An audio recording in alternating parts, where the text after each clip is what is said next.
Bienvenue à la cabane du moulin. Nous sommes le 25 mars 2021.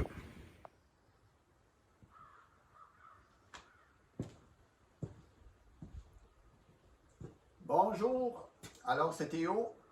Comme promis au mois de février, je vous avais dit qu'on allait analyser aujourd'hui, dans le prochain vidéo, c'est-à-dire les règles de mesure qu'on retrouve sur nos moulins. Vous allez en voir, il y en a de toutes sortes de couleurs, de grandeurs et de techniques. Puis on va les analyser un petit peu en détail, puis de façon assez précise avec des instruments un petit peu plus précis qu'un simple galon. Comme je dis souvent, une règle sur un moulin, c'est un petit peu comme une règle à quincaillerie. Il y en a qui vont préférer celle de Rona, une Stanley ou chez Home Depot. Bref, selon moi, on ne devrait pas acheter un moulin assis selon sa règle.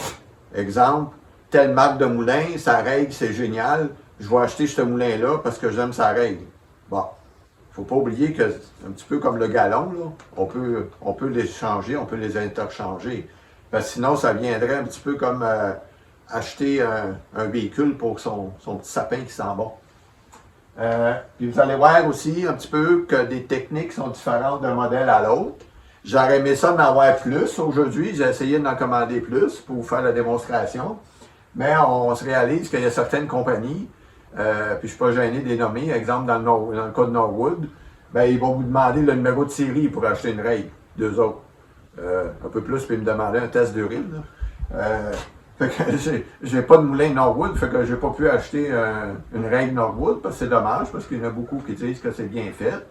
Puis il y a d'autres compagnies qui disent la même affaire, t'as pas acheté de moulin chez nous, ben je te vends pas une règle. C'est leur façon de faire.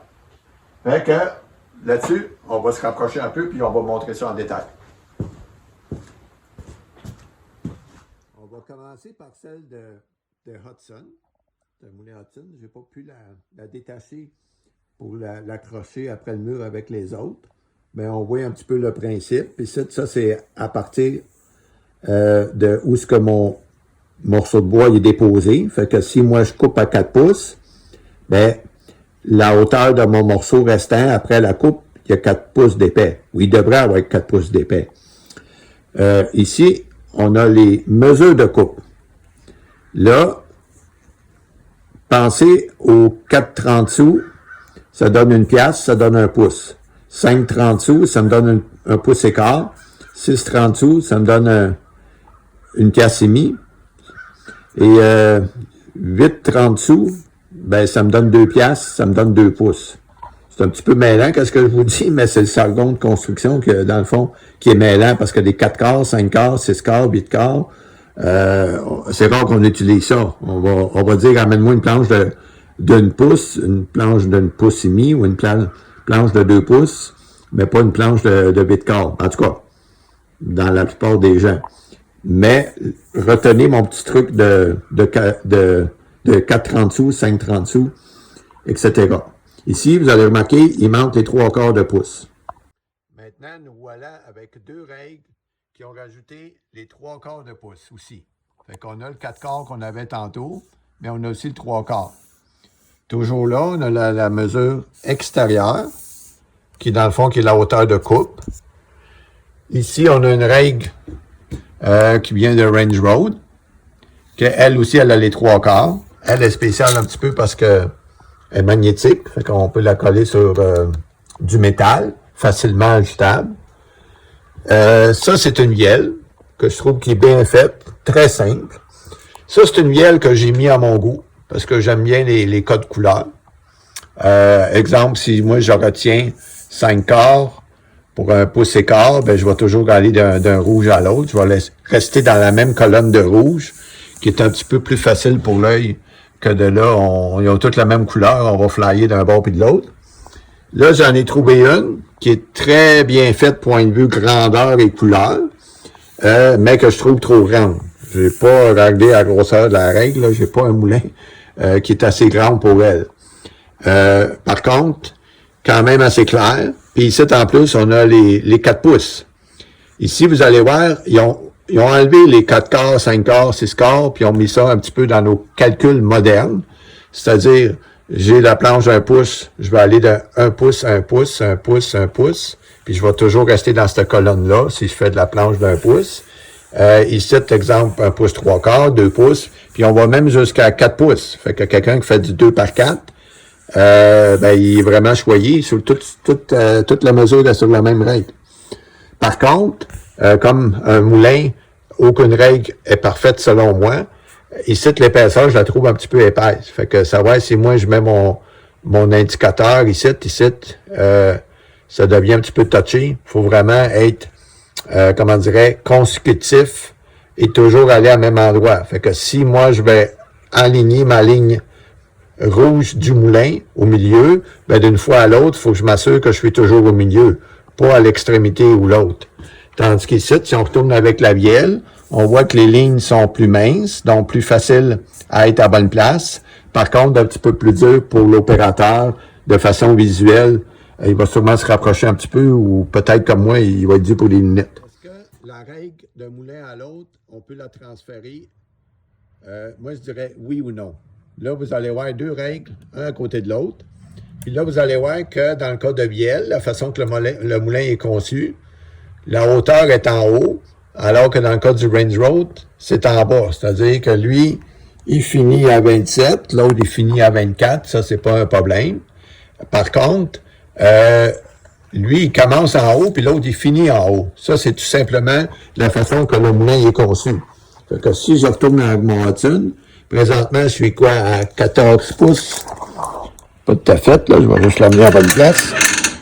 Bon, là, je suis à 14 pouces, mais c'est parce que je suis 14 pouces à partir de où ce que mon bois est appuyé, puis c'est ça qu'on veut, pour que la coupe soit à une hauteur de 14 pouces.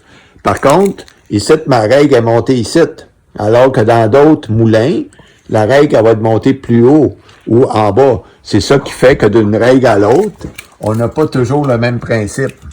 Si je prendrais la règle de bielle, puis je l'amènerais sur mon moulin Hudson, qu'est-ce que je vais être obligé de faire? Comme j'ai dit, j'amène ma règle de bielle sur mon Hudson. Qu'est-ce que je vais être obligé de faire? Je vais être obligé de la mettre en l'envers, vous voyez? Pour aller chercher 14 pouces là. Puis la règle va rentrer. Si je fais le contraire, si j'amène mon 14 pouces dans le côté ici, vis-à-vis le même 14 pouces que j'ai sur la règle, ça marche pas mon affaire, regardez. En haut, je vais pas assez haut, puis en bas, ben, je vais dépasser le frein. Fait que c'est peut-être ce point-là qui fait que d'une règle à l'autre, c'est pas tout à fait compatible. En moins de le mettre en l'envers, remarquez, ça travaille quand même assez bien. Question qu'on me demande souvent, pourquoi qu'on a besoin de tout ce jargon-là, puis de code, puis d'épaisseur de coupe, pourquoi que je peux pas juste prendre ça, puis que si je fais de la planche d'1 pouce, je pars de 15, puis je m'en vais à 14, puis après de 14, je m'en vais à 13, etc. Ben le problème, c'est que si vous faites de la planche d'1 pouce, faut pas oublier la perte de l'épaisseur de la lame. Alors, ce calcul-là n'en tient pas compte. Tandis qu'ici, la règle, si elle a été bien faite, elle va tenir compte de la perte de la lame, de l'épaisseur de la lame. Avec l'instrument que je vais sortir, on va aller vérifier ou voir si c'est vraiment bien fait. On peut se demander pourquoi on a besoin d'une règle spécifique pour les moulins à scie qui tient compte de l'épaisseur de la lame. Pourquoi ne pas prendre une simple règle comme celle-là, la coller à côté de notre guide, puis d'y aller à ce moment-là avec les mesures conventionnelles. C'est que les mesures conventionnelles ne tiennent pas la perte de la lame, qui est d'environ un 16 ou un 8, et qui est quand même pas beaucoup, mais qui fait qu'une épaisseur d'une planche à l'autre, si on ne tient pas compte de ça, on n'aura pas la même épaisseur. C'est pas une grande perte, c'est quand même mieux qu'à l'époque où ce qu'on avait ça. Bon, pour faire mon exemple, je vais retourner avec la règle de bielle. Bon, là, je suis vraiment à la mesure extérieure, celle qui ne tient pas compte de la perte de lame, et j'ai vraiment 1 pouce. Maintenant, si j'amène ça ici, oups, 4 quarts, vous voyez, c'est ça qui arriverait si je couperais là. Ça veut dire que ma planche, le résultat, il en manquerait Si j'amène ça à la bonne épaisseur, excusez là, un petit peu trop de pouces, puis il manque de main. Voilà. Là, ce serait plutôt 1 et 1,16, qui est un petit peu l'équivalent de la perte de la lame. Quand on a des lames standards, mettons de 0,45 mm d'épaisseur. OK. Alors ici, tu dois ramener la règle que j'ai empruntée de ce moulin-là, puis en même temps la recalibrer. Pourquoi la recalibrer? Parce que je l'ai bougé. Voilà.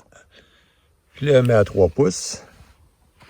Elle est magnétique, fait que ça va être quand même assez bien. Mais en même temps, il faut s'assurer de ne pas la bouger. Pourquoi 3 pouces? Bien, avant de la mettre là, j'ai pris ma mesure de la lame.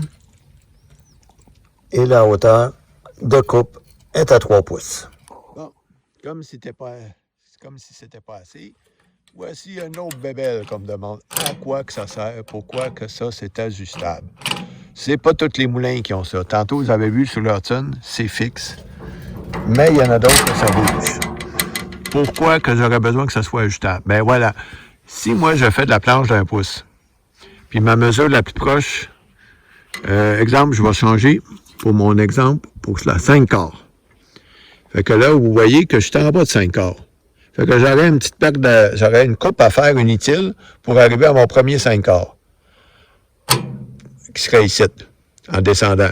Mais, si mon morceau de bois est vraiment à ce 5 quarts-là, moi, je vais le mettre là, je vais le serrer ici, pour sauver un petit peu de bois. Ben, un petit peu quand même beaucoup, là, parce que je viens de sauver 1 pouce de bois. Fait que je pars vraiment à la hauteur de mon morceau de bois actuel, puis je l'amène à qu'est-ce que je veux faire, des 3 quarts, là, c'est ça, c'est ajustable, 8 quarts pour le 2 pouces, là, puis on oublie la mesure extérieure. Fait que là, on part vraiment de zéro à partir de mon morceau de bois pour sauver du bois, puis pas être obligé d'aller faire une perte inutile avant d'aller à la première mesure, puis après commencer. C'est ça que ça sert. Alors voilà, j'espère que vous avez appris quelque chose, puis que ça a été clair. Dans le prochain vidéo, on va parler d'un défileur, qu'on peut aussi appeler un tricheur, qui est dans le fond un instrument qu'on trouve sur certains moulins ou qu'on peut rajouter sur n'importe quel moulin, qui va ajuster la hauteur d'un billot. Exemple, c'est l'extrémité d'un diamètre. Ici, mettons que j'ai 12 pouces, puis à l'autre bout, j'ai 8 pouces. Bien, on peut le monter un petit peu. Fait qu'on va voir le fonctionnement et l'utilité de cet instrument-là. Là-dessus, ben, au kidou, et à la prochaine.